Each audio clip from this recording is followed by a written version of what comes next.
Welcome to Tropes and Traumas, where books hurt us. And we love it anyways. Welcome back, you guys. I am Welcome so back. excited. Yes, because today we are going to be doing another short story Saturday. Whoop whoop. And this time the prompt is magic mirrors. Selena's going to be starting us off, and I'm so excited because today we're going to be listening to her short story. I will disclose that the story idea I had at the beginning completely changed as I started going.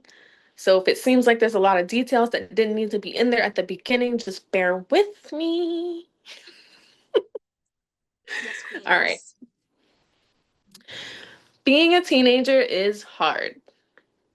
It's already difficult being a girl, but add teen to the end of your age, and it's like your life gets that much harder. Lily is 16. 4 more years and she'll have escaped her teenage era. 4 more years and the worst days of her life are over. At least that's what she's convinced herself of. Puberty was not kind to Lily. I mean, it could be worse, but through teenage eyes, everything is dramatized, and so here we are. Pimples everywhere. Not really, but more than one pimple, and it'll feel like an alien invasion on your face. Her hair was curly, but the texture made it nearly unmanageable on a good day. She'd started getting her lady curves already at this point, but her arms and legs still felt so disproportionately long and lanky, and let's not even get to her shoe size. She's a size 8, but at this point, she doesn't realize that that's literally the average shoe size for most women. Like I said, the drama. Well, anyways, aside from being a teenager, Lily was a curious girl, always looking to learn and explore and find odd ends and bits at places like antique stores. Her mother had definitely fostered that in her. Always stopping at garage sales, finding great bits of furniture on people's driveways on trash days. They both loved thrifting and finding little antique stores in the most random places. On one of their trips to the local supermarket, Lily had been staring out the car window. Her mother was blasting Enya through the speakers, which was fine, but definitely not the vibe Lily was feeling that morning. Her mom was driving the speed limit, but to Lily, it felt like they were moving in slow motion. As they were driving along, Lily noticed a quaint little shop coming up on her side of the road. It was strange that she had never seen it before because this was their usual route to the supermarket, and she was pretty sure they'd hit all of the local antique shops within a 20-mile radius at least. As her mom was pulling up closer and closer to it, Lily yelled, "Turn here, Mom! Turn in right here! Right here!" Now, as unsafe as that might seem to most people, this was a call that Lily's mother had become quite accustomed to. This was what she trained Lily to do so that whenever a treasure was found at the side of the road, it was never missed. Lily was the designated lookout no matter when or where they were. Her mother spotted the same shop Lily did and pulled into the lot of this mysterious antique shop. Now, obviously, part of the mystery was that it didn't make sense that they'd never seen this shop before, but the craziest part was that the shop had the brightest neon sign blinking antique fervently the closer they got to the building. "I wonder how we could have missed this one. The sign must be new," said Lily's mother as they walked up to the door.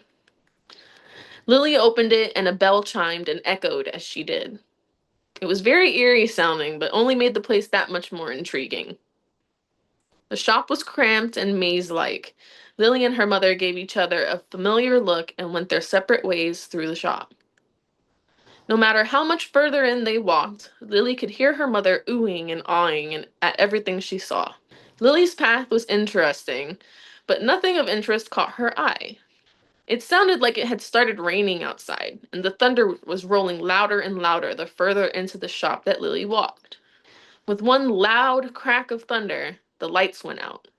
When the lights came back on suddenly, the room Lily had been in was empty, except for a large golden mirror on the wall straight ahead. Lily walked up to it and took in all the little details on the frame. It was an extremely intricate mirror.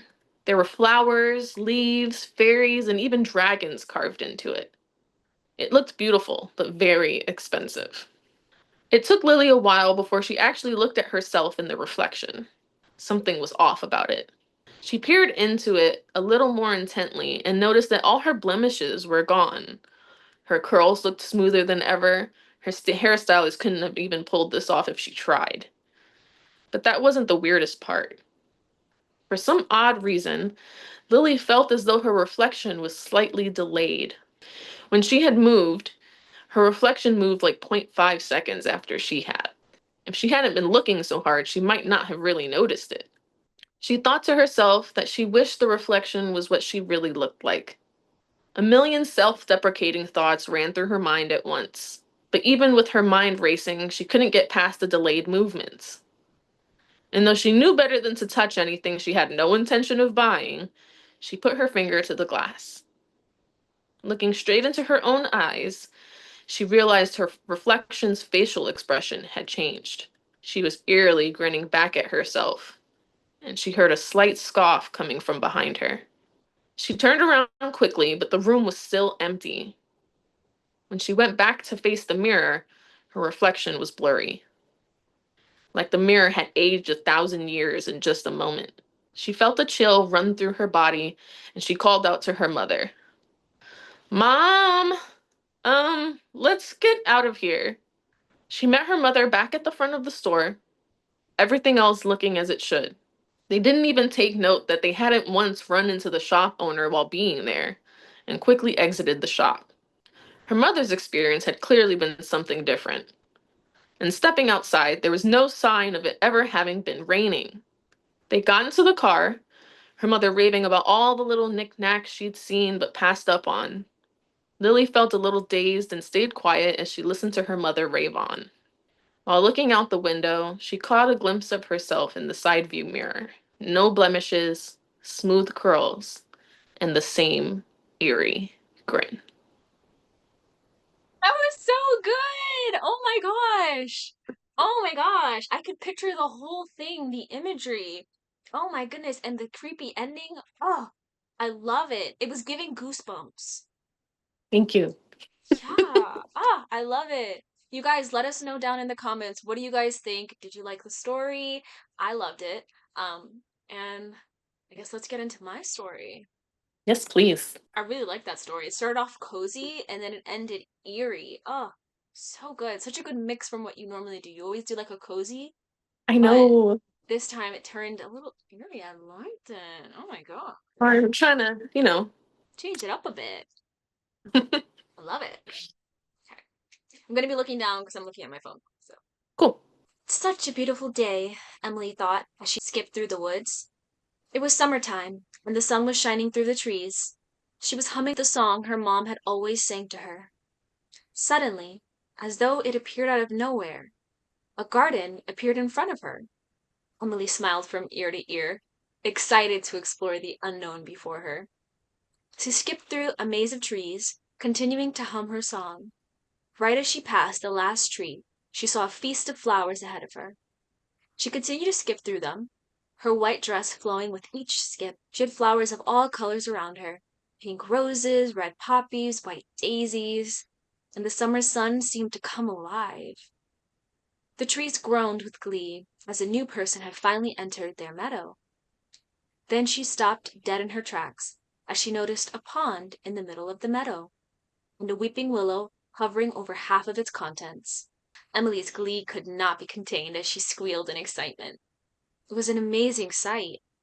She broke out into a full sprint towards the fountain. Once she was about 5 feet from the fountain, she heard a voice bellow, "Stop, child!" Emily halted. "What brings you to my meadow?" Emily said, "Who is speaking?" As though on cue, a man stalked from behind the weeping willow. The tree rustled hard, as though angrily. "You know who I am. Everyone knows who I am." "The trees whisper your lies, girl," he howled. Emily looked sheepishly at her ballet flats and placed her arms behind her. She held her left arm by the elbow and flexed her right hand. However, her face and body remained at ease. She then said, "Not I. The children of the town no longer discuss the wise tales with caution." The leaves bristled lightly. Emily smiled. The man looked up at the trees. He was tall, with white hair and similar opal eyes. His eyelashes were white as well, but his skin color was a dark, rich color. He looked as though he had been kissed by 1,000 suns. The leaves say you speak the truth, girl. Emily looked up and unclasped her hands. So what do you do here, sir? Are you the guardian of this meadow? He smiled. The leaves stayed quiet. I am. It's my life's task, he stated. His eyes basked in Emily's appearance. He seemed as though he was scanning her for something. Emily blushed. What is there to guard in this beautiful meadow? Again, the trees stayed quiet. The meadow is sacred. Hidden, he said. This time, his eyes were scanning behind Emily, as though looking for others who might have accompanied her. No one's with me, she said. The trees rustled lightly. Emily smirked in recognition of its pattern. The guardian nodded his head and moved his eyes to her. So why are you here, youngling? Emily said, I was just walking in the woods and then I stumbled upon your garden. The leaves rustled lightly. The guardian scowled at her. The Meadow of Mirrors only opens to those who are looking for it. Emily said, Meadow of Mirrors? What does that mean? The trees stayed silent. After a few moments of silence, Emily continued, sensing his hesitation. I don't see any mirrors here. The trees rustled lightly. The man took a breath and his body relaxed. Well, that's because there are none here. The trees rustled violently. Emily looked at the willow trees, eyebrows slightly raised. Well, not the kind of mirror you're used to. Emily said, What do you mean? After a few moments of silence, the man began to say, Do you see this pond? It is made of magic.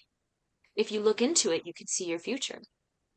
Some can even take some of the water with them and place it in a holder to create a smaller version that they call a magic mirror.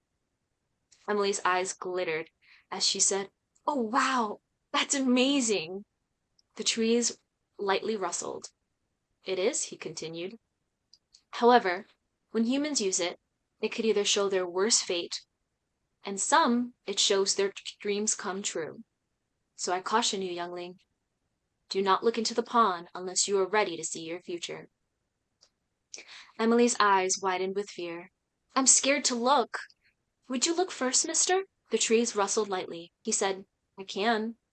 But my future has stayed the same for over 1,000 years. It's me in this meadow, and it's never changed. Emily said, But at least I will see how it works before I try it myself. The trees rustled lightly. He said, The trees whisper that you tell the truth. I will humor you, for the sake of this meadow. Emily stepped closer to the man and stood behind him to avoid peering into the pond. She followed up until they were just a few inches from the pond. The man sat on the edge of the pond and bent a little closer until he was face to face with his future. However, for the first time in 1,000 years, his future was different. This time, he saw himself in the pond just as he is now. His future self gasped, and suddenly a knife came across his neck and splurted blood everywhere. And he saw his future. He gasped in horror, and that was when he felt the knife on his neck, as Emily sliced open his throat. She pulled his head back and threw him on the floor. The pond was empty again. No future to be told. With blood on her hands, she looked into the pond. Suddenly, she saw herself but older, being crowned the Queen of Ziana with her magic mirror in hand. That's it. I think we both. You know what's weird? Is that we keep doing this thing where it's not the same story, like at all. But there's always that little twist at the end. It's like, wait, what the hell just happened here?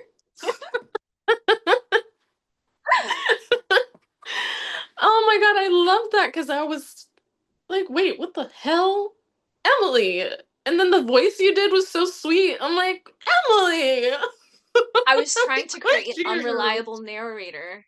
My Where's my whole hat? in my head, what I was trying to create was I wanted Emily to be this evil character, and I wanted her mom to have told her the story of, this magic pond and teach her the song to open up its meadow. So that's why she was humming the song. And then the trees, they had this thing where they can tell if there's a lie or not. How they do so is they either rustle lightly for truth or they rustle hard for a lie. And that's how they tell the guy if the person's lying or not.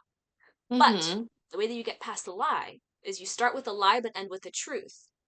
So if you end with the truth, that's the only thing they can focus on is the end of it. They can't, because they're just trees. They can't, say the first one was a lie, the second one was a truth. So it's just based on the rust. So if the last part was a truth, and that's why she smirked, because she understood like the she understood That how the pattern was going. She understood. So she was like, okay. And then when they noticed when he lied, it rustles as well. So she was also able to decipher if he was lying.